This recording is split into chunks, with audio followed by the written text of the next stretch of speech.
ಬಿಜೆಪಿಯ ಪಾಲಿಗೆ ಯಡಿಯೂರಪ್ಪನವರು ಒಂದು ಶಕ್ತಿ. ಅವರ ರಾಜಕೀಯ ಜೀವನದ ಆರಂಭದ ದಿನಗಳಿಂದಲೂ ತಾವು ಬೆಳೆದು ಪಕ್ಷವನ್ನೂ ಬೆಳೆಸಿದರು. ಜೊತೆಗೆ ಎಲ್ಲ ವರ್ಗದ ಕಾರ್ಯಕರ್ತರನ್ನೂ ಬೆಳೆಸಿದರು. 1983ರಲ್ಲಿ ಕೇವಲ 18 ಶಾಸಕರನ್ನು ಹೊಂದಿದ್ದ ಬಿಜೆಪಿ 2004ರಲ್ಲಿ 79 ಶಾಸಕರನ್ನು ಗಳಿಸಿತು. ಇದರ ಹಿಂದೆ ಇದ್ದ ಪರಿಶ್ರಮ ಯಡಿಯೂರಪ್ಪನವರದ್ದು. ಆಗ ಇದ್ದ ಜೆಡಿಎಸ್ ಕಾಂಗ್ರೆಸ್ ಮೈತ್ರಿ ಸರ್ಕಾರ ಮುರಿದು ಬಿದ್ದ ಹಿನ್ನೆಲೆಯಲ್ಲಿ ಜೆಡಿಎಸ್ ಪಕ್ಷ ಬಿಜೆಪಿಗೆ ಬೆಂಬಲಿಸಿ ಸರ್ಕಾರ ರಚಿಸಲು ಮುಂದೆ ಬಂತು. ಯಡಿಯೂರಪ್ಪನವರಿಗೆ ಉಪಮುಖ್ಯಮಂತ್ರಿ ಸ್ಥಾನ ಮತ್ತು 20 ತಿಂಗಳ ನಂತರ ಮುಖ್ಯಮಂತ್ರಿ ಸ್ಥಾನ ನೀಡುವುದಾಗಿ ಭರವಸೆ ನೀಡಿದ ಕಾರಣಕ್ಕೆ 2006ರಲ್ಲಿ ಜೆಡಿಎಸ್ ಬಿಜೆಪಿ ಮೈತ್ರಿ ಸರ್ಕಾರ ರಚನೆಯಾಯಿತು. ಹೀಗೆ ದಕ್ಷಿಣ ಭಾರತದಲ್ಲಿ ಬಿಜೆಪಿಯನ್ನು ಅಧಿಕಾರಕ್ಕೆ ತಂದ ಹೆಗ್ಗಳಿಕೆ ಯಡಿಯೂರಪ್ಪನವರಿಗೆ ಸಲ್ಲುತ್ತದೆ.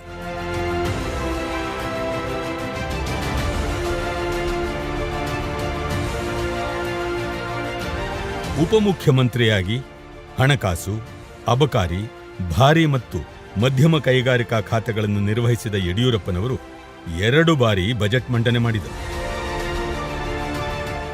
ಈ ಅವಧಿಯಲ್ಲಿ ಕೃಷಿಗೆ ಹೆಚ್ಚಿನ ಒತ್ತು ನೀಡಿ ಪಂಚಸೂತ್ರಗಳು, ರೈತರಿಗೆ ತೆರಿಗೆ ವಿನಾಯಿತಿ, ಬೀಜ ಸಬ್ಸಿಡಿ ಪ್ರಮಾಣ ಹೆಚ್ಚಳ, ಕೃಷಿಯಲ್ಲಿ ಆಧುನಿಕತೆಯನ್ನು ಪರಿಚಯಿಸುವ ನಿಟ್ಟಿನ ಪ್ರಯತ್ನಗಳಿಗೆ ಬೆಂಬಲಿಸಿದರು.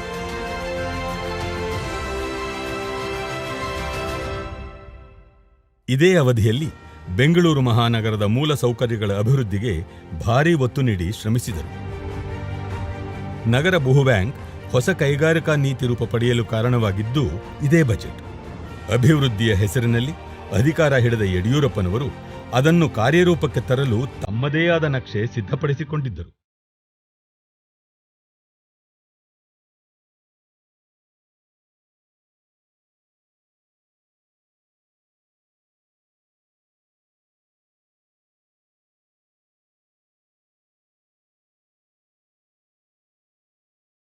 ಜೆಡಿಎಸ್ನೊಂದಿಗಿನ ಒಪ್ಪಂದದಂತೆ 20 ತಿಂಗಳ ನಂತರ ಯಡಿಯೂರಪ್ಪನವರು ಮುಖ್ಯಮಂತ್ರಿಯಾಗಬೇಕಿತ್ತು. ಆದರೆ ಕ್ಷಿಪ್ರ ಗತಿಯಲ್ಲಿ ಸಾಗಿದ ರಾಜಕೀಯ ಸ್ಥಿತ್ಯಂತರಗಳ ನಡುವೆ 2007ರ ನವೆಂಬರ್ 12ರಂದು ಮುಖ್ಯಮಂತ್ರಿಯಾಗಿ ಪ್ರಮಾಣವಚನ ಸ್ವೀಕರಿಸಿ ಜೆಡಿಎಸ್ ಬೆಂಬಲ ವಿಫಲವಾದಾಗ ಕೇವಲ 7 ದಿನಗಳ ಕಾಲ ಅಧಿಕಾರ ನಡೆಸಿ ಯಡಿಯೂರಪ್ಪನವರು ರಾಜೀನಾಮೆ ನೀಡಿದರು. ಇದು ಅವರ ರಾಜಕೀಯ ಬದುಕಿಗೆ ಹೊಸ ರೂಪ ನೀಡಲು ಪ್ರೇರೇಪಿಸಿತು. ಹುಟ್ಟು ಹೋರಾಟಗಾರರಾದ ಅವರು ತಮ್ಮವಾಗಿ ಕರ್ನಾಟಕದಲ್ಲಿ ಸರ್ಕಾರ ರಚಿಸಿತು. ಮೇ 30, 2008ರಂದು ಮುಖ್ಯಮಂತ್ರಿಯಾಗಿ ಯಡಿಯೂರಪ್ಪನವರು 2ನೇ ಬಾರಿಗೆ ಅಧಿಕಾರ ಸ್ವೀಕರಿಸಿದರು.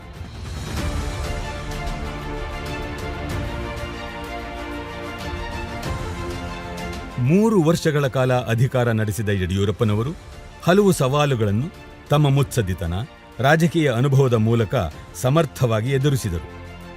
ಸಾಮಾಜಿಕ, ಸಾಂಸ್ಕೃತಿಕ, ರಾಜಕೀಯವಾಗಿ ಹಲವು ಮಹತ್ವದ ಕಾರ್ಯಕ್ರಮಗಳನ್ನು ರೂಪಿಸಿ ಜಾರಿಗೆ ತರುವ ಮೂಲಕ ತಮ್ಮ ಮಹತ್ವಾಕಾಂಕ್ಷಿ ಹೆಜ್ಜೆ ಗುರುತುಗಳನ್ನು ದಾಖಲಿಸಿದರು.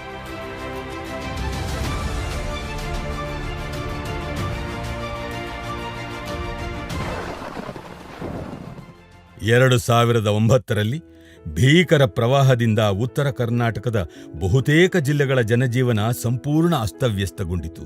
ಈ ಸಂದರ್ಭದಲ್ಲಿ ರಕ್ಷಣೆ ಮತ್ತು ಪರಿಹಾರ ಕಾರ್ಯಗಳಲ್ಲಿ ಯಡಿಯೂರಪ್ಪನವರು ತೋರಿದ ಬದ್ಧತೆ ಮತ್ತು ಕಾಳಜಿ ನಿಜಕ್ಕೂ ಶ್ಲಾಘನೀಯ.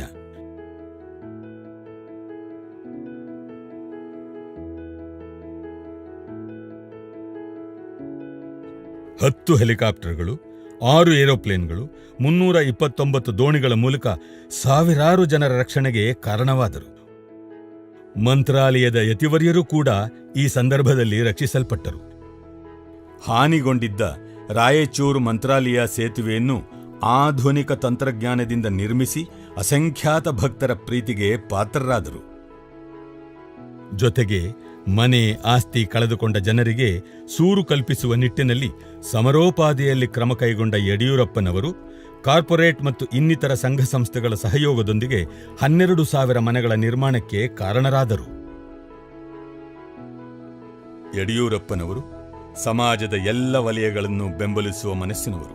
ಧರ್ಮ ಸಂಸ್ಕೃತಿಯನ್ನು ಪೋಷಿಸುವುದಕ್ಕೆ ಆದ್ಯತೆ ನೀಡಿದ ಅವರು ಎಲ್ಲಾ ಸಮುದಾಯದ ಮಠ, ಮಾನ್ಯ ಮತ್ತು ಧಾರ್ಮಿಕ ಕ್ಷೇತ್ರಗಳ ಅಭಿವೃದ್ಧಿಗೆ ಅನುದಾನ ನೀಡಿದರು. ವರ್ಗಗಳಲ್ಲಿ ಸುಸಜ್ಜಿತವಾದ ಹೈಕೋರ್ಟ್ ಕಟ್ಟಡಗಳ ನಿರ್ಮಾಣ, 6 ಜಿಲ್ಲೆಗಳಲ್ಲಿ ವೈದ್ಯಕೀಯ ಕಾಲೇಜುಗಳ ಸ್ಥಾಪನೆ ಮಾಡುವ ಮೂಲಕ ಶಿಕ್ಷಣಕ್ಕೆ ಆದ್ಯತೆ ನೀಡಿದ್ದಾರೆ. ರಾಜ್ಯದ ಹಿರಿಮೆಯನ್ನು ಎತ್ತಿ ಹಿಡಿಯುವುದಕ್ಕಾಗಿಯೇ ಬಸವ ಕಲ್ಯಾಣದಲ್ಲಿರುವ ಅನುಭವ ಮಂಟಪದ ಅಭಿವೃದ್ಧಿಗೆ ಸಹ ಒತ್ತು ನೀಡಲಾಗಿದೆ. ರಾಜ್ಯವನ್ನು ಆರ್ಥಿಕವಾಗಿ ಸಬಲಗೊಳಿಸುವ ನಿಟ್ಟಿನಲ್ಲಿ ಮಹತ್ವದ ಹೆಜ್ಜೆಗಳನ್ನಿಟ್ಟರು. ಬಹಳ ಮುಖ್ಯವಾಗಿ ಕೃಷಿ ಬಗ್ಗೆ ಅಪಾರ ಕಾಳಜಿ ಹೊಂದಿದ್ದ ಯಡಿಯೂರಪ್ಪನವರು ದೇಶದಲ್ಲೇ ಮೊಟ್ಟಮೊದಲ ಬಾರಿಗೆ ಕೃಷಿಗೆ ಪ್ರತ್ಯೇಕ ಬಜೆಟ್ ಮಂಡಿಸಿದರು. ರೈತರಿಗೆ ಉಚಿತ ವಿದ್ಯುತ್ ಪೂರೈಸುವ ಭಾಗ್ಯಜ್ಯೋತಿ, ಸಾವಯವ ಕೃಷಿಗೆ ಒತ್ತು, ಜಲಸಿರಿ ಹೆಸರಿನ ನೀರು ಸಂಗ್ರಹಿಸುವ ಯೋಜನೆ, ನೀರಾವರಿ ಪಂಪ್ಗಳಿಗೆ ವಿದ್ಯುತ್ ಪೂರೈಸುವ ನಿರಂತರ ಜ್ಯೋತಿ, ಭೂಚೇತನ, ಕೃಷಿ ಸಾಲ ಮನ್ನಾ, ಅತ್ಯಲ್ಪ ಬಡ್ಡಿದರದ ಕೃಷಿ ಸಾಲ ಹಾಗೂ ಕೃಷಿ ಮೇಳಗಳು ಜಾರಿಗೆ ಬಂದವು. ಈ ಕಾರ್ಯಕ್ರಮಗಳು ಯಡಿಯೂರಪ್ಪನವರ ರೈತಪರ ಬದ್ಧತೆಯನ್ನು ಸ್ಪಷ್ಟಗೊಳಿಸಿದವು. ರಾಜ್ಯಾದ್ಯಂತ ಸುಮಾರು 1.40 ಲಕ್ಷ ಎಕರೆ ಪ್ರದೇಶದಲ್ಲಿ ಹೊಸ ಕೈಗಾರಿಕಾ ಕ್ಲಸ್ಟರ್ಗಳ ನಿರ್ಮಾಣಕ್ಕೆ ಮೀಸಲಿಟ್ಟ ಹೆಗ್ಗಳಿಕೆ ಯಡಿಯೂರಪ್ಪನವರಿಗೆ ಸೇರುತ್ತದೆ.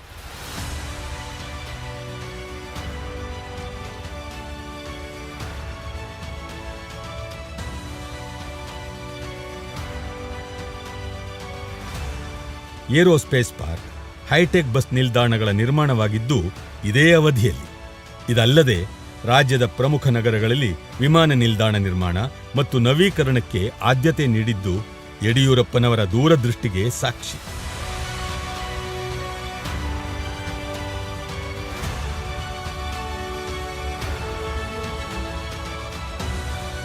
ಗ್ರಾಮೀಣ ಕ್ಷೇತ್ರಗಳಿಗೆ ಸೌಲಭ್ಯಗಳನ್ನು ಪೂರೈಸುವ ನಿಟ್ಟಿನಲ್ಲಿ ಆದ್ಯತೆಯ ಮೇರೆಗೆ ಕಾರ್ಯಕ್ರಮಗಳನ್ನು ಅನುಷ್ಠಾನಕ್ಕೆ ತಂದರು.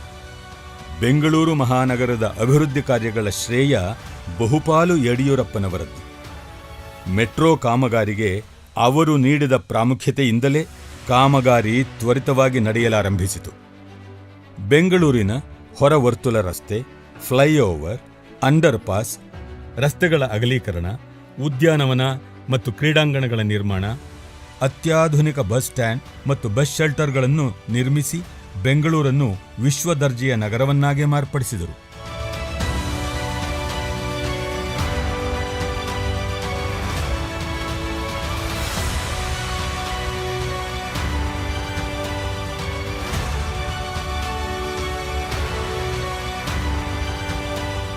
ರಾಜ್ಯದ ಇತರೆ ನಗರಗಳೊಂದಿಗೆ ಸ್ವಕ್ಷೇತ್ರಗಳಾದ ಶಿವಮೊಗ್ಗ ಮತ್ತು ಶಿಕಾರಿಪುರದ ಸರ್ವತೋಮುಖ ಅಭಿವೃದ್ಧಿಗಾಗಿ ಆದ್ಯತೆ ಮೇಲೆ ಶ್ರಮಿಸಿ ಮೂಲಭೂತ ವ್ಯವಸ್ಥೆ ಕೊರತೆ ಇದ್ದ ಪಟ್ಟಣಗಳನ್ನು ನವನಗರಗಳನ್ನಾಗಿ ಮಾರ್ಪಡಿಸಿದರು.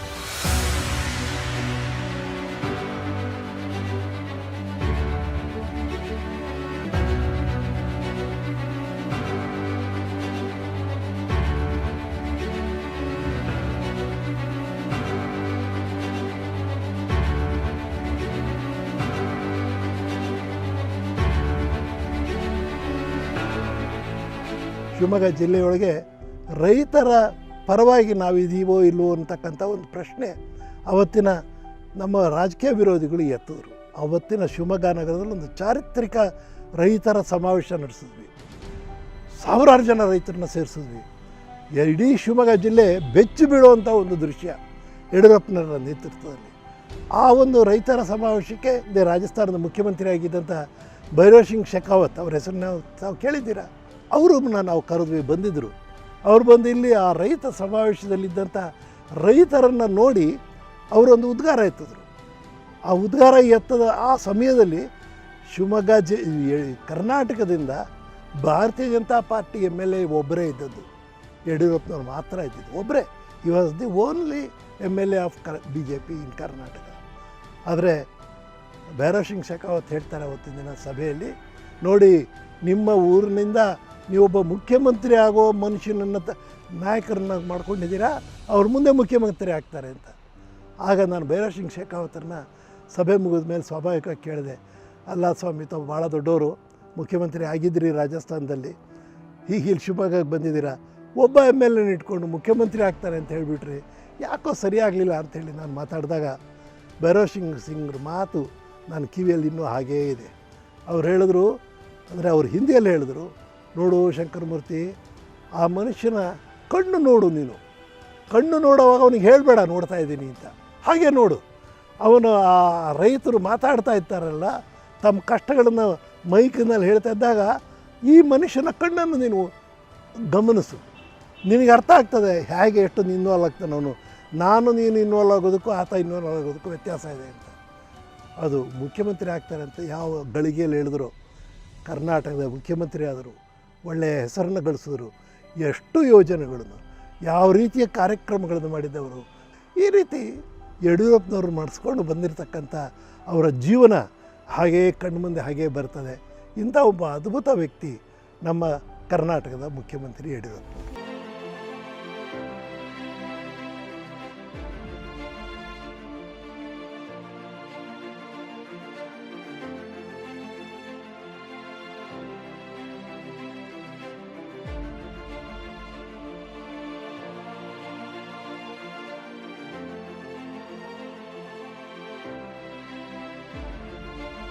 ಪ್ರಿಯ ವೀಕ್ಷಕರೇ, ನಮ್ಮ ಕರುನಾಡಿನ ಸಾಹಿತ್ಯ, ಸಂಸ್ಕೃತಿ, ವಿಶೇಷ ವ್ಯಕ್ತಿಗಳ ಸಂದರ್ಶನವನ್ನು ತಪ್ಪದೇ ವೀಕ್ಷಿಸಿ. ನಮ್ಮ ಚಾನೆಲ್ ಅನ್ನು ಸಬ್ಸ್ಕ್ರೈಬ್ ಮಾಡಿ, ಬೆಲ್ ಐಕನ್ ನ ಕ್ಲಿಕ್ ಮಾಡಿ, ನಿಮ್ಮ ಅಭಿಪ್ರಾಯವನ್ನು ತಪ್ಪದೇ ತಿಳಿಸಿ. ಡಿಜಿಟಲ್ ಮಾಧ್ಯಮ ಎಲ್ಲಾ ಸಾಮಾಜಿಕ ಜಾಲತಾಣದಲ್ಲೂ ಲಭ್ಯವಿದೆ. ಸ್ವತಂತ್ರ ಪತ್ರಿಕೋದ್ಯಮವನ್ನು ಬೆಂಬಲಿಸಿ. ಧನ್ಯವಾದಗಳು.